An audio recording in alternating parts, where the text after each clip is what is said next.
talk out there as well about my staff and where we're going. As of today, officially moved on in a transition at the offensive line position. Brought Mike in February of last year. Felt very strong about his resume and what he brought to the table.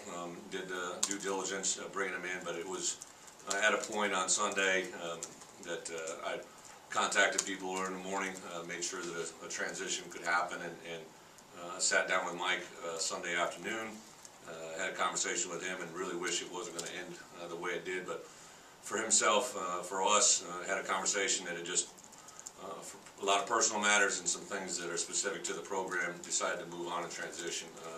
Mike is a great person, did a lot while he was here, did a nice job for us in recruiting. But for some personal matters, Mike is an extremely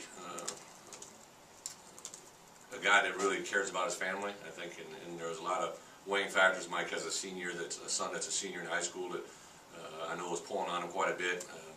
His daughter's a freshman in college back in Mississippi, and a wife that's back there, and I think he's going to make a pretty transition to get back with them and see where the next step takes him, but wish him the best of luck. And I know everybody's got their own foregone conclusions of what transpired. It was really something that wasn't a knee-jerk thing by me. It's something that we've kind of talked about and processed through, and he and I sat down together, had a good conversation, talked to him 3 or 4 times yesterday, talked to him last night about 9:30. He had a meeting this morning with the people that he needed to visit with. Talked to him after that again today, and assured him that anything I can do to help him in the future, we would. The exciting part for me is I'm able to bring along a guy, Bart Miller, that was a GA brought into the program by Coach Bostad. Coach Bo coached him at New Mexico, was very high on him.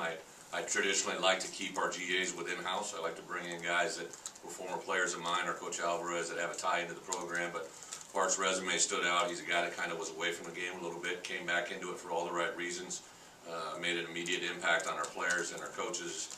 I think the guys that have been in the program, as well as the ones that have left, think very highly of him. And don't know if I would have made the move if I didn't feel so good about his replacement. So give Bart his opportunity to hop into this role, and a guy that can kind of maybe marriage the bridge that we need right now, especially at the offensive line. A little bit of obviously how he was coached as a player, where he learned his football the last couple of years here with us, and then being in part of Coach Canada's offense and the staff since last January to where we are now. I think it's the perfect bridge for where we're at. As far as Bart's replacement as a GA or quality control, I'm still kind of processing ourselves through that. So, kind of made the best of a good situation. As a head coach, I'm no one responsible for everybody, every player, every coach, every family, every support staff, and just felt that as a head coach, I got to make some decisions once in a while that aren't going to be popular, and from the outside world looking in, may not make all the most sense. But for me internally, as a head coach internally, I know how to win games, know how to win championships, and the decision I made was one that I'm going to stick with and go forward.